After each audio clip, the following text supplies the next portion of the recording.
ভাই বিদেশ যাওয়ার পর থেকে তুই আমার সাথে রাতের পর রাত দিনের পর দিন যা তা করেছিস। বাবা আমার মেয়েটা আজকে থেকে তুমি দায়িত্ব নিলা, উঠাই দিলাম তোমার হাতে। দেখ আব্বা আপনি কোনো চিন্তা করেন না, এখন থেকে আপনার মেয়ে সকল দায়িত্ব। তুমি কোথায় যাবা? কোথায় যাবা?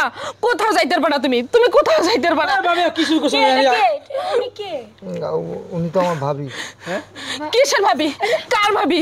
কার ভাবি তোমার? কিসের ভাবি? কোন মুখ খোলো। আরে কারে বিয়ে করতেছো? তুমি কারে বিয়ে করতেছো? আরে ভাবি তুমি শুধু শুধু গ্যাঞ্জাম করতেছো। আমি তোমার ভাবি, আমি তোমার ভাবি না, আমি তোমার ভাবি না, আমি তোমার বউ। আরে কি কেন আমি কি আর বউ? এই কি কথা কর? কি হইছে কি? তাহলে আমার বউ ওই যে ওরে আমি বিয়ে করছি। তুমি আরে ধরবা না, তুমি এই মাইরে ধরবা। আরে কি শুরু করছো তুমি? ধরবা না, এখানে দাঁড়াও। তোর ভাই বিদেশ যাওয়ার পর থেকে তুই আমার সাথে রাতের পর রাত দিনের পর দিন যা তা করেছিস, তুই যেরকম চাইছিস আমি ঠিক তাই রকমই দিছি। তারপর তুই আমাকে বলেছিস ভাবে আমি জীবনে বিয়ে করব না, তোমাকে আমি ভোগ করে দেব, তোমাকে আমি ভালোবাসি। সেই বিশ্বাস করে আমি তোকে আমার দেহ দান করছিলাম, আর তুই কি আজকে আমার সাথে চুপ দেখো। আরে কিছু করতেছিস ভাই? কি হইছে? কি হইছে? এই মে ওদিকে যা, ওদিকে যা। তুই কি চলতেছে বুঝতাছিস না। আরে ভাবে তুমি যাও না বাসায়। আবার ভাবি কিসের? আবার ভাবি কিসের? এই মহিলা কি হইছে জায়গা? এই আমার কথা শুনো। জায়গা হ্যাঁ কি হইছে কও? কি হবে? ও আমার বুক করছে।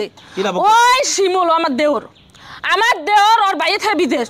ও আমার সাথে যখন যা চাইছে, যখন যা আমারে ব্যবহার করার করছে, আমিও ওরে করছি। কিন্তু ও এখন আমার থেকে অন্য মায়ের বিয়ে করবে, বাসর করবে, এটা তো আমি সহ্য করবো না। ও আমারে বিয়ে করবে, আমি আরে বিয়ে করবো। তোমার বাতার নাই? বিদেশ? হ্যাঁ বিদেশ? বাতার বিদেশ থাকতে তুমি তার দেহ দাস কি লাগা? পরকীয়া। হ্যাঁ পরকীয়া করছে ওর সাথে আমি। দেখি পরকীয়ার জোর যদি এত থাকে অবশ্যই থাকবে, অবশ্যই থাকবে। হ্যাঁ? আমার দেওরের সাথে আমি যা ইচ্ছা তাই করছি। এই না শর্ত যে ও আমার থেকে ওই বেটির লগে বিয়ে করে সংসার করবে, সম্ভব না। আমি বিয়ে করব না। না অন্য মেয়ের তো বিয়ে করতে বিদে চলো। আমি বিয়ে করছি। কোনো বিয়ে আমি মানব না, কোনো বিয়ে মানব না, তুমি কোনো বিয়ে মানব না। আমি দরকার হলে তোরে এই আজ থেকে সারা দিন 24 ঘন্টা এক ঘরে ভিতরে থাকবো, তারপর তুই অন্য মেয়ের লগে থাকতে না। ভাবি আপনি শুরু করতে কি কামনে করতে?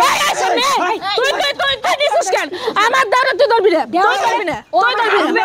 তোর স্বামী ছাড় তুই। স্বামী হয় না, না, না। ভাইয়া কিছু বল না কেন? আপনার স্বামী তুই আপনি হেলাকে অবৈধ সম্পর্ক করছেন, খারাপ আপনি খারাপ। কিসের খারাপ? আপনার স্বামী আছে না? কোনো খারাপ কিছু বলে না। জামাই এত বড় সিগারেটটা না করলেও পারতা। চুপ করো তুমি। এই থামো সবাই থামো, সবাই থামো। তোমরা এত চিল্লাচ্ছ কেন? এত ভয় পাচ্ছ কেন? হ্যাঁ আর এই বল, এই তোর বাবির সাথে তুই আগাম করছিস কি লেগে? কথা কইছিস কি লেগে? ভাই বাসায় তো কেউ থাকে না, তাই আর কি। আমি তো বুঝতাম না কি করব। আমার স্বামী তো আমারে খুব ভালোই জানতো, আমি আমার স্বামীরে ভালো জানতাম। ও আমারে শিখেছে, ও ওর সাথে আমার সম্পর্ক করে শিখেছে। কিন্তু আজকে কেন আমার তুই অন্য মায়ের সাথে সংসার করবে? সম্ভবই না ভাই, বাইরে নেওয়া। তোর তো ভালো জানতাম তুই এত খারাপ লোক বেড়া। ছি ছি ছি। জানি এই যে ঘটনা গড়াইছে, এই ঘটনার সমাধান আমি কিভাবে দেবো কোন? আমার বিয়ে করতে হবে, আমার বিয়ে করতে হবে। তাহলে তোর আমার বাতার বিদেশ আছে, এটা পরে বসবো। আগে আমি ওরে বিয়ে করব, আমি ও আমার বিয়ে করবে। তুমি কি বলো? আমার মেয়ে অলরেডি বিয়ে দিয়ে দিছি।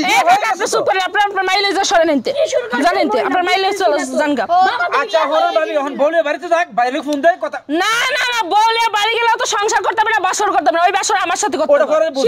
আরে ভাবি এই শুনেন, আমি আপনারে বলি, এই শিমুল আপনারে বুক করতে এতদিন আপনার সাথে পরকীয়া করছে। হ্যাঁ এখন আপনি যেতেছেন ওরে বিয়ে করার জন্য। ও তো অলরেডি বিয়ে করছে, এই যে এই মেয়ে বিয়ে করে ফেলছে। কয়সা করো কোড়া, আমি মানবো না। মানবেন না? আপনি কি এই মেয়ে সব ওর ঘর করবেন? কিসের মেয়ে?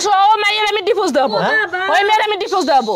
আরে পরকীয়া করছে আর এই মেয়েরে কিন্তু বিয়ে করছে। আপনার থেকে এই মেয়ের কিন্তু পাওয়ার বেশি। আপনি কথা বলেন না কেন? কিসের পাওয়ার? কি বলবো ভাই, আমি এটা একটা সমাধান দেন। আমি দুইটা বলি, আমি জানি না। এই পৃথিবীতে সবকিছু সমাধান আছে বুঝছেন। এই যে পরকীয়া করছে না ভাবির সাথে, এই যে কুত্তা আছে না, কার্তিক মাসে কুত্তা আছে না, কার্তিক মাসে কুত্তা যদি একবার জোড়া লাগে অবৈধ কামে, বাঁশ দিয়ে পিটাইলেও কি ছোটে না? এই পরকীয়া এই কার্তিক মাসে কুত্তার মতো, এখানে বাঁশ দিয়ে পিটাইলেও ছুটবে না। এই বউ নিয়ে ঘরে যাবে, এই বউ ঘরে থুইয়া বাঁশ বাগানে বাথরুমে যাইয়া এরা আকাম কুকাম করবে। পরকীয়া ধরা এই মহিলা স্বামীরা বলতে পারবে, কিন্তু পরকীয়া বলতে পারবে না। তাহলে আপনার মাইয়া ক্ষয়ক্ষতি যতটুকু হয়েছে, বাসর বন্ধ তো যায় নাই। মানে পরকীয়া যেসব পোলাবান করে এগুলোকে মাইয়া দিয়েন না আপনি। আমি কখনোই দিব না, হ্যাঁ আমি কখনোই মেয়ে দিব না। তারপরে ওরা যা খুশি তাই করে বেড়াক হ্যাঁ। আমি কই আমি যাইছি পরকীয়ার যে বিচার করব, পরকীয়ার জন্য কোনো আইন আদালত নাই এই দেশে, আমি কি বিচার করব কোন? চলো পরকীয়ালারা বর্তমানে এতটা ফর্মে আছে, এতটা ভালো অবস্থায় আছে, কোন আইন আদালত পুলিশ কোর্ট কাছারি কোথাও পরকীয়ালাগো কোনো বিচার হয় না। হয় নিয়ে যান ভাই, নিয়ে যান, চলো যান চল। যান। হয় তোর লোকের আমি নাই বেটা, খারাপ লোক বেটা, তোর বিয়ে খাইতে হয়েছিল সব বেটা। সবকিছু দিলে গঞ্জাম বানাকে। দিয়ে গেলাম তোমার, যাও যাও। আমার বউ এত সুন্দর